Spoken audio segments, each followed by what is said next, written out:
All right, everybody, welcome. Can everybody hear me okay? Yes. Wonderful. Okay. I want to welcome you all to Liberation Beyond Borders, Palestine and the New Global Solidarity. Um, our guest speaker is Michel Shehadeh.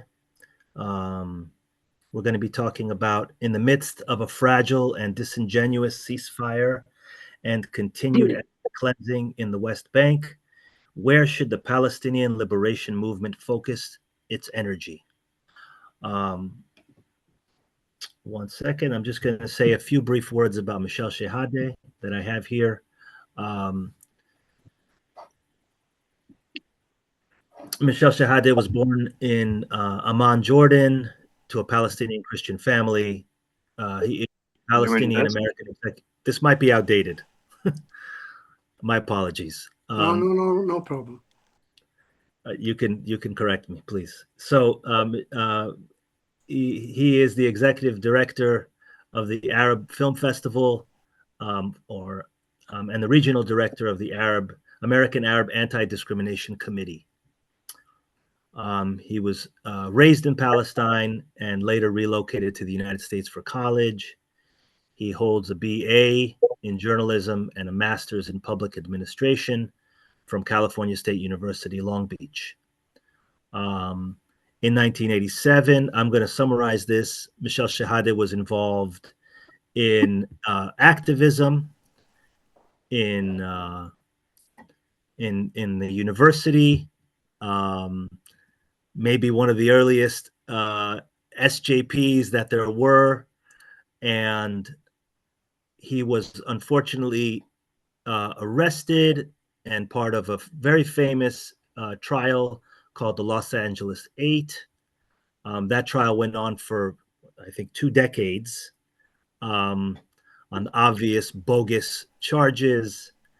And he was later acquitted, from my understanding, and the case was dismissed and all charges were dismissed against Shehadeh. So without further ado, I'd like to welcome Michel Shehadeh. Thanks y'all for being here. By the way, if in the midst of listening to his talk, to his introduction, questions come up for you, you can write them in the chat, or you can take a note down for yourself, and afterwards we'll have a chance to have an exciting and vigorous conversation. Well, good evening, everyone.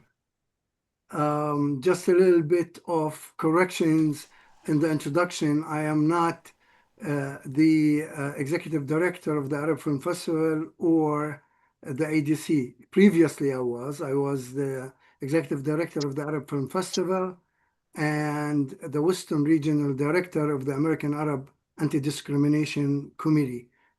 Today, I hold a coordinator position for the We Are All Gaza, We Are All Palestine global network. I function or I serve as the coordinator for the Americas and Australia. That's South America, North America, and Australia, with all the components, Canada, Mexico, and all the countries. It's a big job, but very rewarding. The responsibility or the mission of this global network is to connect the global solidarity movement and activities all together globally. So even when the when the organization is locally, we try to take the impact globally, so people know what's going on in different areas in the world, and that gives power and inspiration to everyone. So today, good evening again. Today, thank you for the organizers. Thank you, Shakar, for taking the lead on this. Thank you all for joining this gathering of conscience, a circle that spans continents, languages, and beliefs, but unites around one truth: The struggle for Palestine is the struggle for humanity itself. Tonight, I want to talk about something larger than borders, about liberation that transcends geography, religion, and nationality. Because what we are witnessing in this historic global uprising for Palestine is not merely an act of compassion, it is a sign of transformation. This massive, diverse wave of solidarity from college campuses in the United States to the streets of Johannesburg, London, Santiago, Jakarta, is not only moral outrage, it is a symptom of a world in flux. We are living through a moment when the architecture of global power itself is shifting, geopolitically, economically, and morally. The old order is cracking. The unipolar world that emerged after the Cold War, led by one empire, one currency, one narrative, is fading. Alliances are shifting. New centers of power are rising. But beneath the headlines, something even deeper is happening. A generational awakening.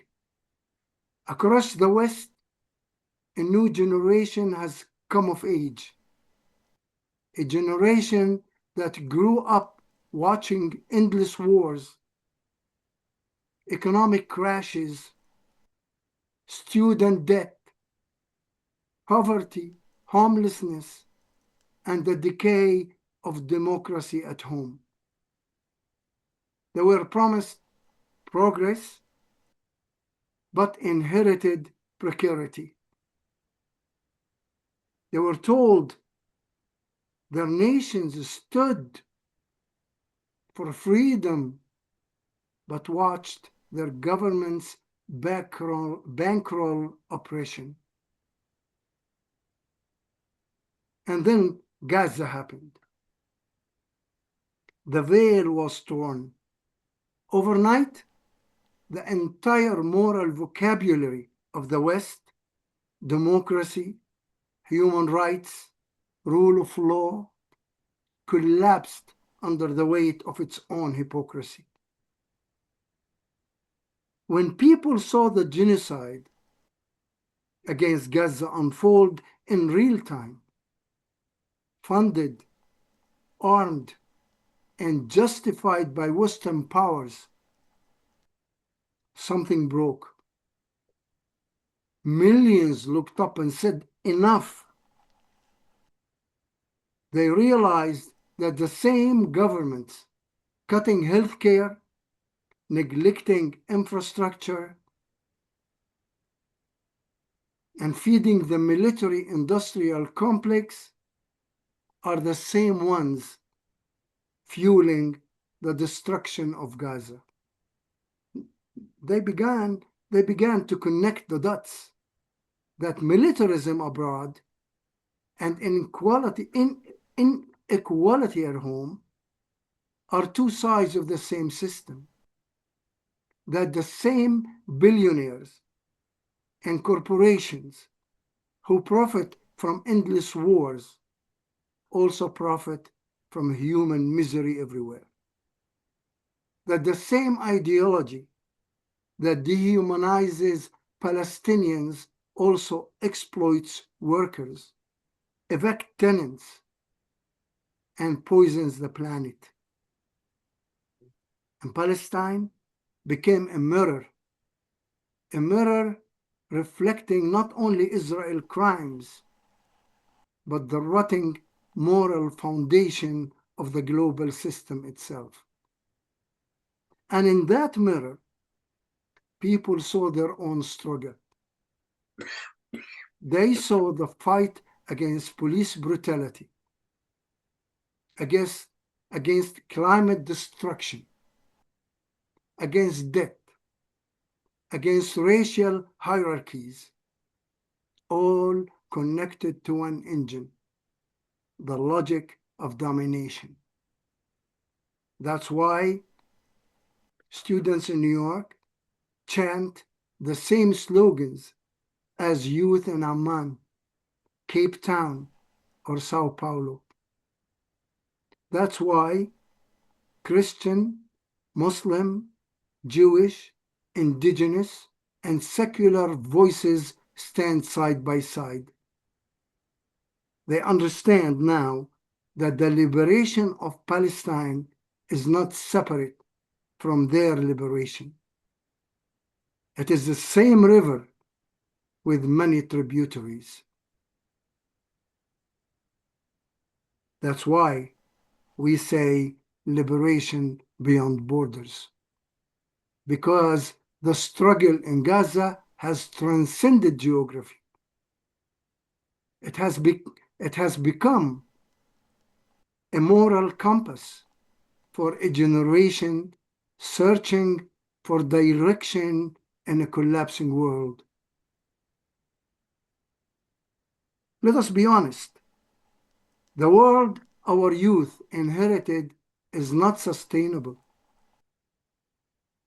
The global economy is dominated by oligarchs, trillion-dollar corporations, and a military machine that consumes life itself.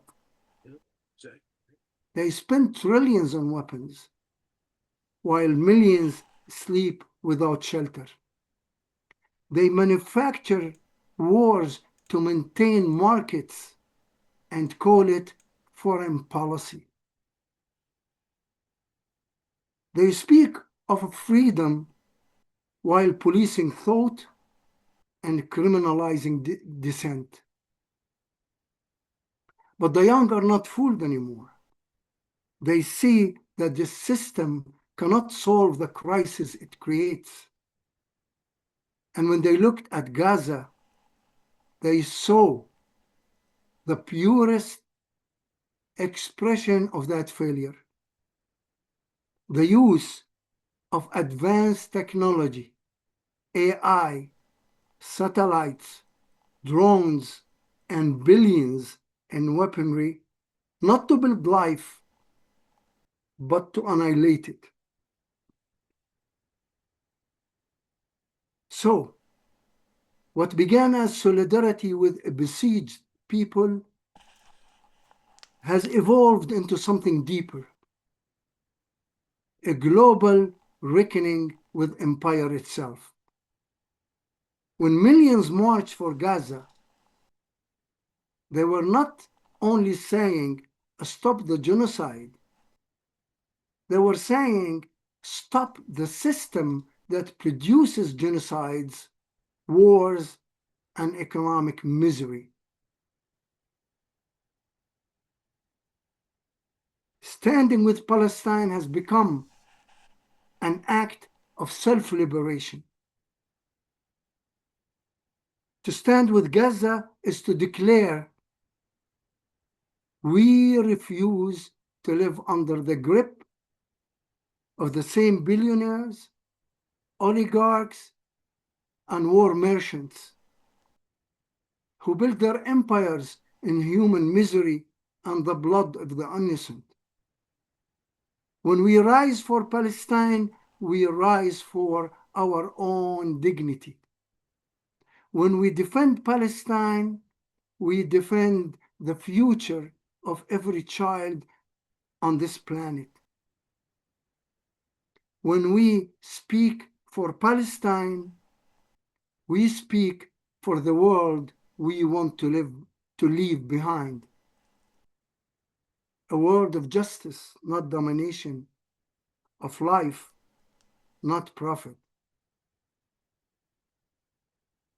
Make no mistake, What is decided in Gaza will define the kind of world that is born from this age of turmoil. If colonial violence triumphs there, it will embolden repression everywhere. But if steadfastness and resistance prevail, it will signal the birth of a new global order rooted in dignity, justice, and respect. That is why Palestine is the moral and political center of gravity for our time. Because in Palestine, the struggle is clear. Those who build walls versus those who plant olive trees. Those who seek domination versus those who demand life. Liberation beyond borders means freeing humanity from all systems that deny life, from militarism and wars, from poverty and exploitation, from imperial arrogance and corporate greed, and from Epstein's of the world and their clients. It means redirecting the wealth of nations from bombs to hospitals, from prisons to schools, from destruction to creation. It means saying no to the idea that the fate of billions can be decided by a handful of men in boardrooms and war rooms. This is why the movement for Palestine resonates everywhere. It gives language to the hunger for injustice that has no flag, no passport, and no expiration date. Now,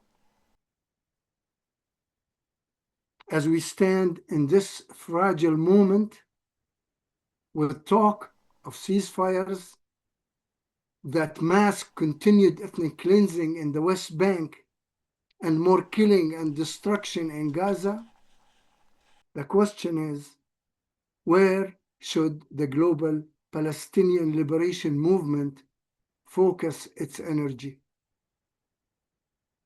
The answer is both simple and demanding. We must protect Gaza materially and politically.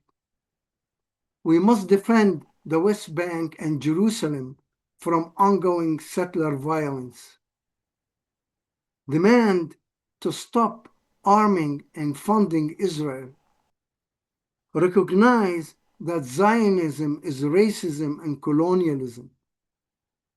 We must build coalition across movements, labor, climate, racial justice, indigenous rights, against racism and discrimination, feminist and anti-war struggles, because together we form the living architecture of a new world.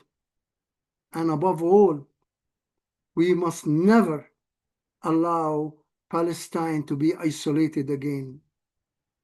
Not politically, not morally, not in memory. Friends, sisters, brothers, and comrades, history is not written by those who stand aside. It is written by those who refuse to surrender to despair. This moment is our test. The forces of empire still have tanks, drones, algorithms, and money. But we have something they cannot manufacture or destroy. the will of people united in purpose. From Gaza to Johannesburg, from Santiago to New York, the cry is the same: freedom for Palestine, justice for all.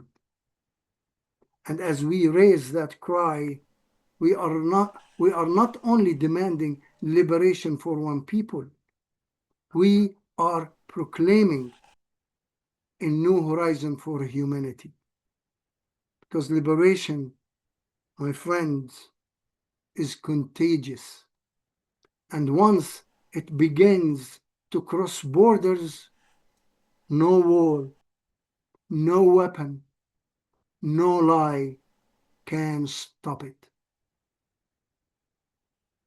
Thank you very, very much.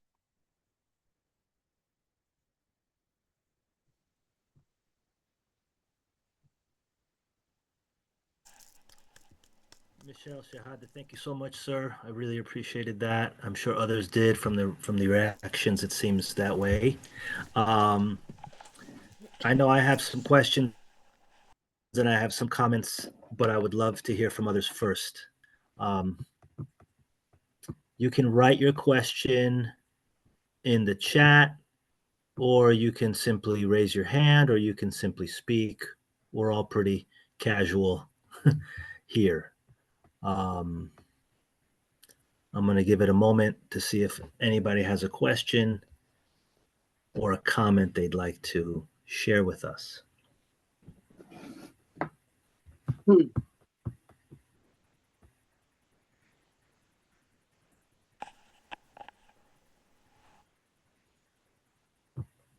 I see Chuck has their hand raised, and so does Jen. I think I saw Chuck first, so I'm going to take Chuck first, Jen. Hope that's all right. Chuck. Thanks, Michel. I think I said your name correctly. Very eloquent. I'm in total solidarity. I made a post in the chat, and I am in the camp that says we need to identify the problem as the billionaire plutocratic class, because after all, they are the ones that created Israel in the Middle East, not out of a sincere interest in, Jewish grassroots, but out of an imperial project from, the West, from England and Europe and so on, the bankers and so on. So I agree 190%, and you're right. There is a contagious. It's not a contagion. It's a contagious spirit for fighting back. And so I'm just listening some more, and again, my post is about calling out the billionaire class explicitly for building a peace movement. Otherwise, we play whack-a-mole. One protest against another protest and another protest, and where is the big scheme of our liberation movement? And it has to be against the billionaires. It has to be democratic. It has to be about restoring nature, dignity to humankind, and so on, because it's only going to get worse from the billionaires. So thank you very much. Two points on this. The idea of that the billionaires and the oligarchs and multinational corporations that created Israel at the beginning was declared clearly by, if you remember, the famous speech by Biden. When he said, "I am a Zionist, and if Israel," that's documented, and you can go to YouTube and search it. He said, if Israel wasn't there, if Israel didn't exist, we would have to go and create it to protect our interest in the region. Yeah. He didn't say to save the Jews. He didn't say, for any purpose, for human rights or anything, to protect our interest in the region. And that's again goes to the corporations that and the companies that created the West in America, for example, that created, um, a colonialism at the beginning. If you go to India, it was the East Indian, I forget the name, but it was the East Indian Company. Mm. In America, it was also the tobacco companies, the um, rail company, or the trains companies, or the fur companies. It was companies who built those societies and stayed in control up to this moment. So if we recognize that, we know that the same mindset, the same people, the same system is the one that is creating havoc and misery and destruction all over the world. So when we realize that, we know that these forces of domination and colonialism is what we are standing against, whether it's in the United States, whether it's in the Middle East, quote unquote, because the Middle East expression is a military expression also coined by the West, or in any continent. Our struggle is one, and we need to recognize that. That's why the name of this talk is Liberation Beyond Borders. They created even those borders to keep us fighting each other, quote unquote, because we live under a line that they created. You live on this side of the line, you're against anybody who lives under this side of the line. That's why now the same fight for immigrants who cross, these borders. The indigenous people never had borders. They moved between South America, North America, Central America, everywhere, because it was their world, it was their land. There's no borders there. They created the border and made anyone who crosses this border illegal, quote unquote, or against the law. It's the same people. It's the same mindset. That's what I wanted to say. Mike, thanks so much. I'll make a very quick comment, and then I'm gonna curious to hear what Jen has to say. My grandmother emigrated to Palestine in the 1930s, escaping, you know, the genocide Holocaust in Europe, the Nazi Holocaust. And she used to tell of enjoying visits to Beirut from Jaffa. You know, this idea that she just loved to take a train from Jaffa to Beirut, from Beirut, they were all able to travel freely in a decolonized Palestine. So this notion that these borders are, forever, or that we should in some ways, think that, you know, this whole Zionist colony you know is not able to be dismantled is bogus. Before Zionism, Palestine was free, and Arabs, Jews, Christians were traveling freely between Beirut and Egypt, from Cairo to probably Damascus, and beyond. So that's all I have for that. So just really appreciating everything you're saying. Jen, I'd love to hear from you. What's your question or comment, please? Hey guys. So, my question, or I'd like to hear your take on, some of the common resistance that we get, in the liberation movement for Palestine here, and probably, all across the United States. So we get a lot of resistance from, the so-called liberal crowd of people, even, just wearing keffiyeh, or, talking about and supporting Palestine at some of the larger events. And so I was curious, what your like what you would think would be a good response to people, who still are having trouble connecting the dots. People who are still like, why should we care about Palestine? What's a like simple, eye-opening like response? I know that a lot of sometimes the students are getting like, there's a ceasefire now. Why should we, still be talking about this? But we all know that this is a super critical time, and we need to maintain the pressure. So, would love to hear your advice on this. Yes, basically, it's the argument that most of our miseries at home here, whether, name it, whether it's homelessness, drug addiction, that is not considered a disease to cure, but is being used as a pretext to wage war in Venezuela, for example. So instead of dealing with the problem, they use it as an excuse to make more money for weapons and to manufacture more bombs and to cause misery in another country, instead of putting the resources to fix our problems here at home.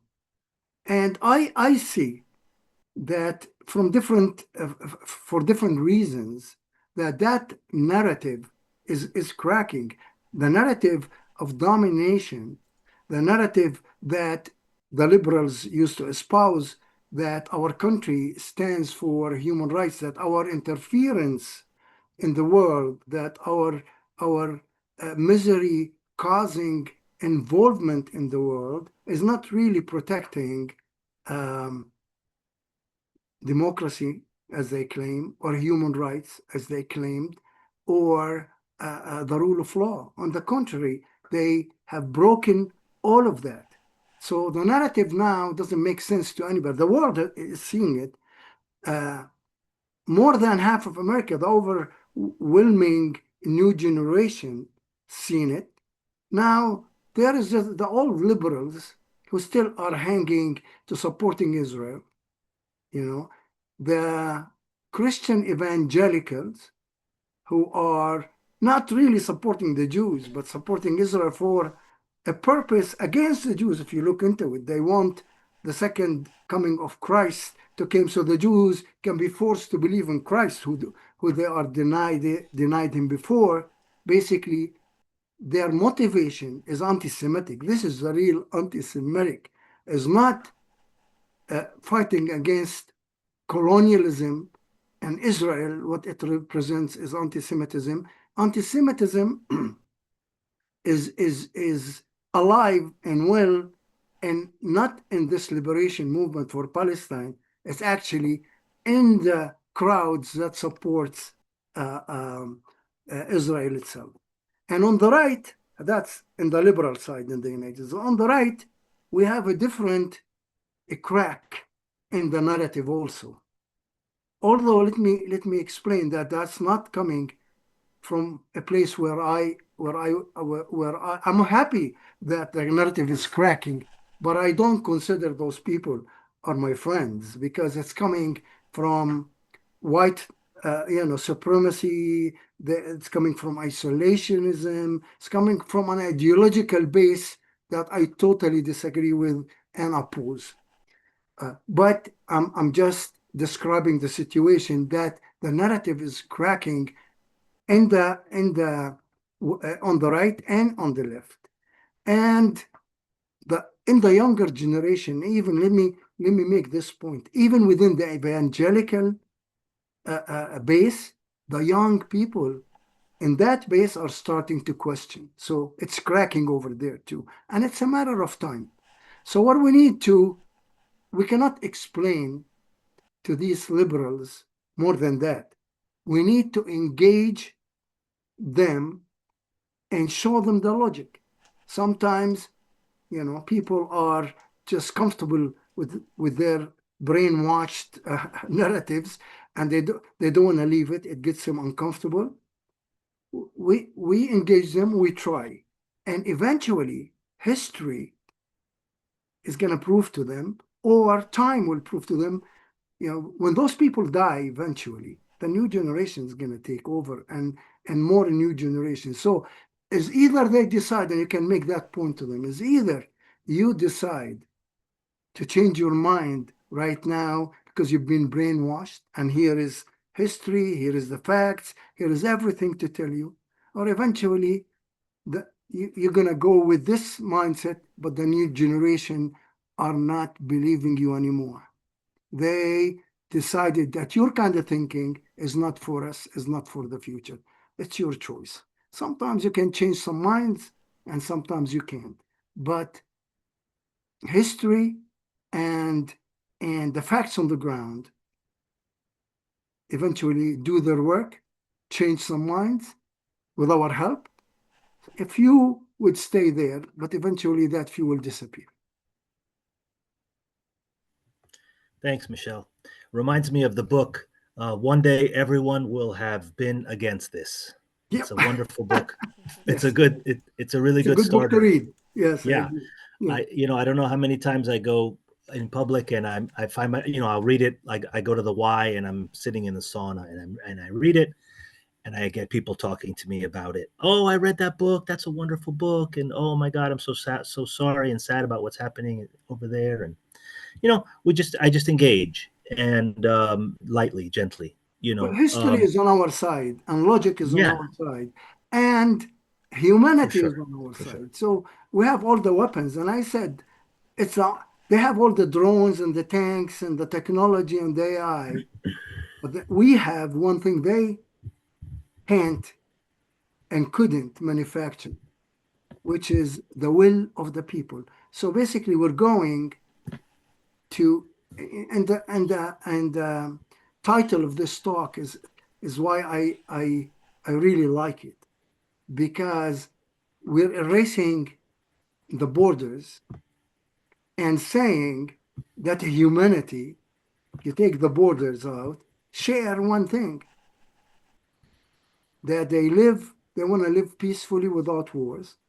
They want the resources to go to solve their problems, not to manufacture weapons and make wars and misery, and they want to celebrate their own particularities and share it with others, So it's a world that is diverse, and we celebrate this diversity, but we want to live in a world that gives us a chance to know each other and to live with each other and to experience each other culturally, personally, and to create a new humanity, basically, And isn't this the dream of every living person on earth? So it's clear to me. I don't need to think about it. I just need to work for it. It's the idea of not, it's not about being conscious anymore. About Palestine, for example. Consciousness is there, they know. It's about how we get engaged, not to get our fight as Palestinians at one point were, we should make the people in the West conscious. Gaza has done that. People are conscious right now. They know. The question becomes, okay, we're conscious now, so what should we do? Is what we do to push that path that Gaza opened for all humanity forward, for that vision.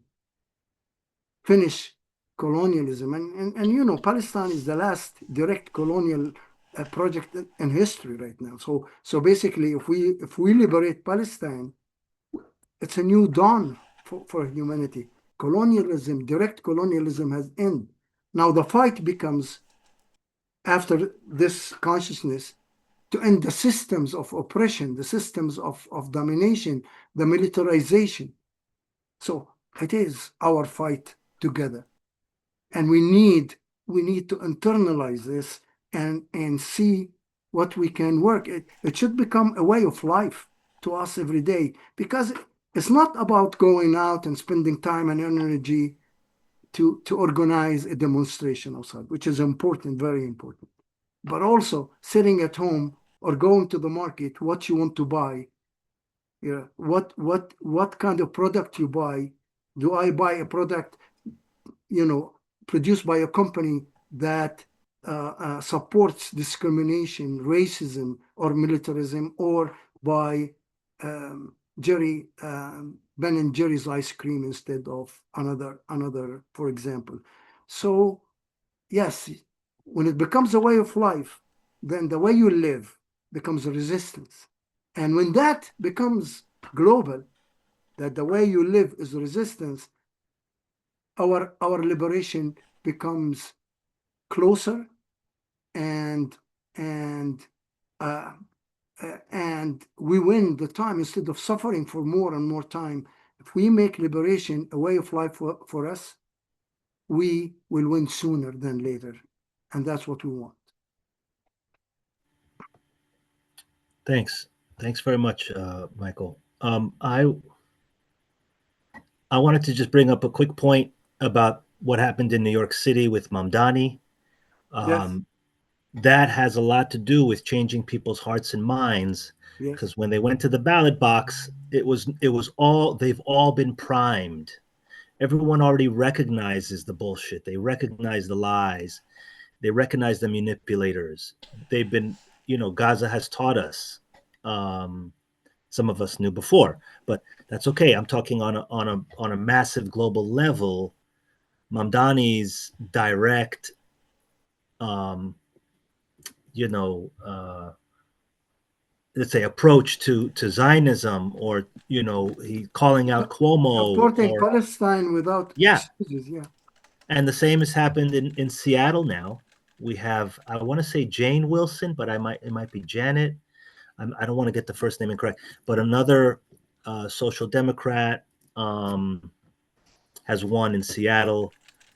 As I think Jerusalem Post said something along the lines of, "Uh-oh, the Mamdani effect is taking over. What are we going to do?" There's anti-Israel sentiment all over the U.S. And yes, a big win for anti-Zionism and anti-Arab racism that should not be downplayed. Totally, yeah. and Just that's Shakar, a mm, gift of Gaza to the world. yeah, Mamdani is a gift to New York, let's say, yeah, by Gaza, and the waves and of Gaza is not yet finished. We're gonna see in the future things we have not even imagined. As you said, Mamdani's phenomena is gonna spread, but yeah, also you're gonna see the same phenomena in Europe. Let's see what happens in England. Let's see what happens in France. Let's see what happens in Germany. Gaza is changing the world because, as I said in my presentation, it became the central of gravity for human struggle for liberation, for another world that everybody's hungry for. I mean, I talk to my neighbors, even people who are not aware of what we're talking about, just on a level of their daily living. They show fear of the uncertainty. They show fear of the way the country is going, technology is going faster, the hierarchy of I mean, billionaires used to be a big word, like we cannot even imagine before. Now they're talking about trillionaires. Trillionaires? I cannot fathom that somebody becomes a trillionaire and somebody cannot buy grocery, put food on the table. It's just absurd. It's criminal. It's unreal and it's unsustainable. And people, my neighbors who are not politically aware, are starting to feel this.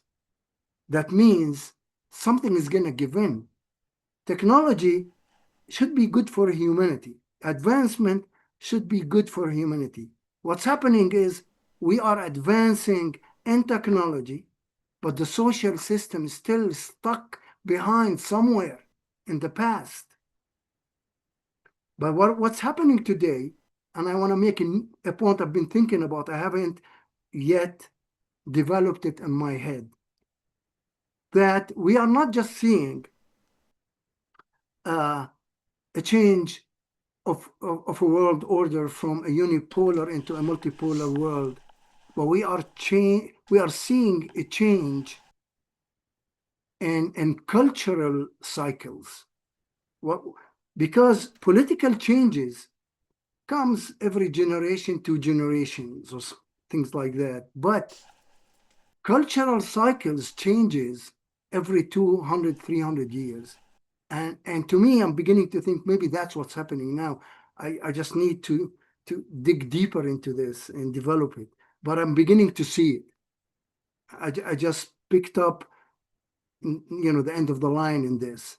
And hopefully we'll have talks about this in the future if I develop this, what does that mean? But I thought I'll give it to you for food for thought and something to think about. Absolutely, thank you. I want to see if Neil, he's been very patient, holding his hand up. Please share with us your thoughts or questions, Neil. Yes, good afternoon, Michael. I agree with your critique quite strongly. I think you're right that the narrative is cracking what we used to refer to as performance contradictions, and that it has to do with challenging the underlying inequity of the power elites. I agree with you that what's happening in Gaza and the West Bank is a horrible tragedy, and it's a symptom of something deeper than that. And I'd like to hear your thoughts on, at this particular moment, on one hand, the Trump thugs were trying to block snaps to people for the most basic thing of feeding their families, while and claiming they're American first isolationists, while simultaneously giving obscene amounts of money to the thugs in Argentina. How can this be used to crack the narrative even wider? And of course, I mean, the Trump phenomena itself needs to be connected to history and to the development of American society itself. Trump came on a wave that in history that America was looking, because of the uncertainty and people are suffering. So America was looking for two things. First, how it can keep its hegemony on the world, because it's been clear right after the peak of its power after World War II, and it becomes after the end of the Cold War becomes the unipower sitting on top of the pyramid by itself. America thought, and we remember what happened and what the West was talking about, what the elite, cultural elite and political elite in the West were saying. They were saying that history has done, history has finished, that capitalism and liberalism is the end of history. And Fukumoya and other people have talking about this. That there is no more change. That's the end. That's the historical triumph of liberalism. When the Soviet Union collapsed. So that's what it is. But it did not take too long. They started to wage wars. We know the invasion of Iraq, the invasion of Afghanistan, wars in Serbia, and they destroyed Libya, they destroyed Sudan, and they caused a lot of misery, thinking that now we are the only power and we can do whatever we want, and we want to give those little countries a lesson. If you don't obey us, that's what's going to happen to you. But then China have risen, the Russia healed from after the collapse of the Soviet Union, and they got back into the affairs of the world. And as big countries like China and Russia, and now India and Brazil, and then the BRICS countries came together saying that, listen, America, listen to us. We're not saying you're not a player in the world, but we don't want you to be the only player of the world, to decide and manage this world by yourself.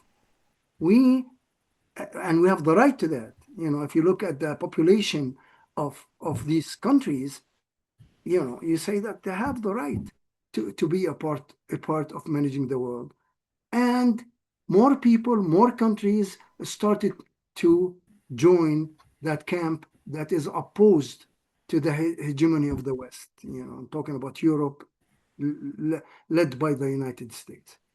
So they started to lose the economic grip. Now they are starting to lose the technological grip. They are becoming to see that they cannot control the world, and they cannot decide what people will do, whether in the United Nations or different countries. They lost every vote in the General Assembly. That means the world is against them. And so the Trump phenomena came on the heel of these changes to try to reverse things.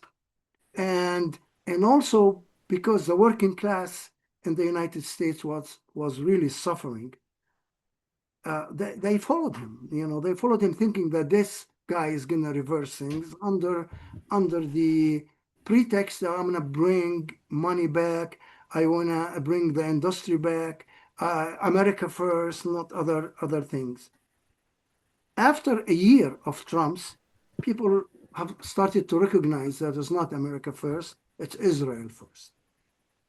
What's happening in Gaza have showed, not just Trump, but Biden also. Biden and then Trump.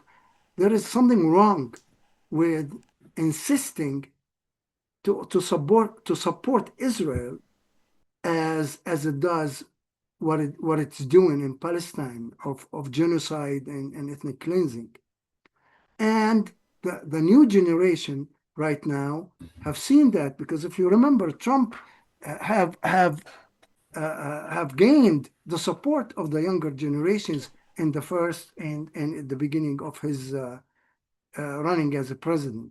Now that became clear to the whole world and to Americans that Trump is not for anything that is for the people of the United States. He is for his own class. He wants to make money and make his own people make money. I'll just give you an example. Who is the envoys of the United States in the Middle East? Not from the State Department, not people who are trained into diplomacy and these things, but personal friends, financiers, or real estate moguls of friends of Trump.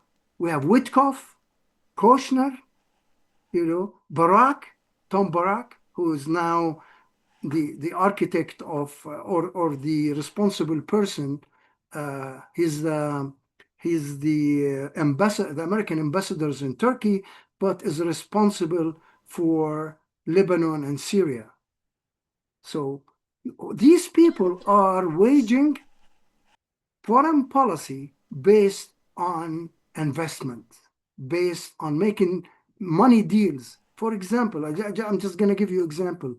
The way they're looking at Lebanon and they're looking at Syria and Palestine is in the way, how can we get energy, the petrol and the gas from these areas into Syria, from Lebanon to the ports of the Mediterranean, Eastern Mediterranean.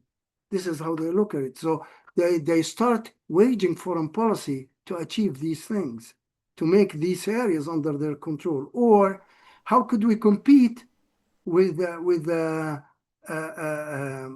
what China is doing, the Road and Belt Initiative, by having another one competing, another road competing with that from India through the Gulf, Saudi Arabia to Israel, and then to the Mediterranean.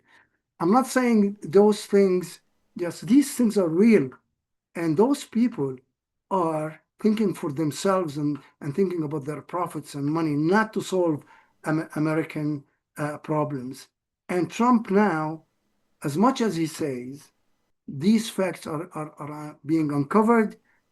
People are seeing it. The young generation and older even generations are seeing it.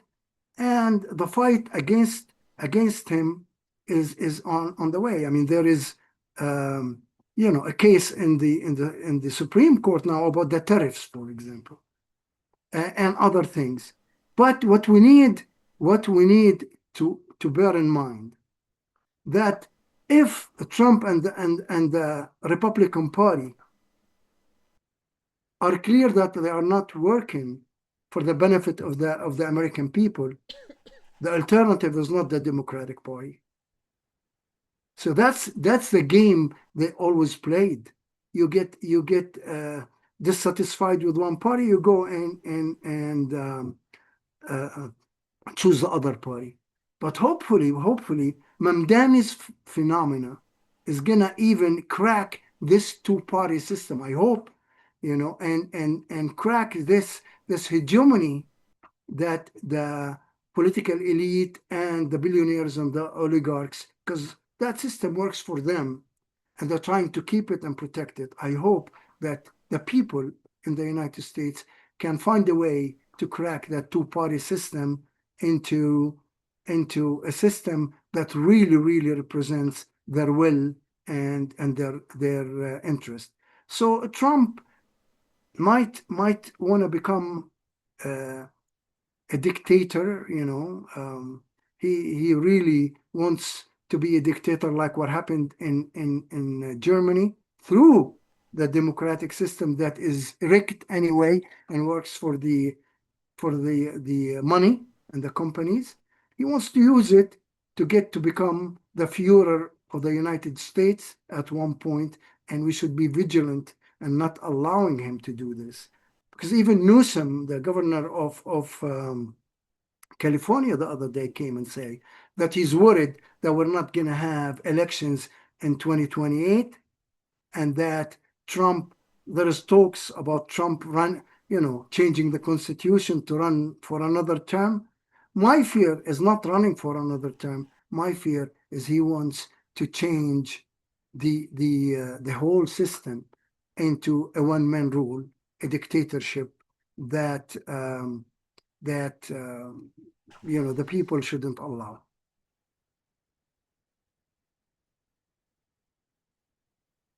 I hope I answered your question, Neil.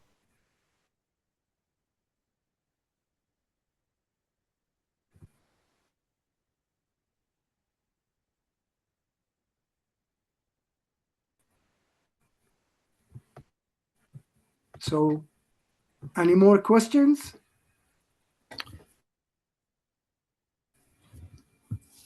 Michelle, thank you. You're welcome. Thanks, everybody. Do we have any more questions or comments?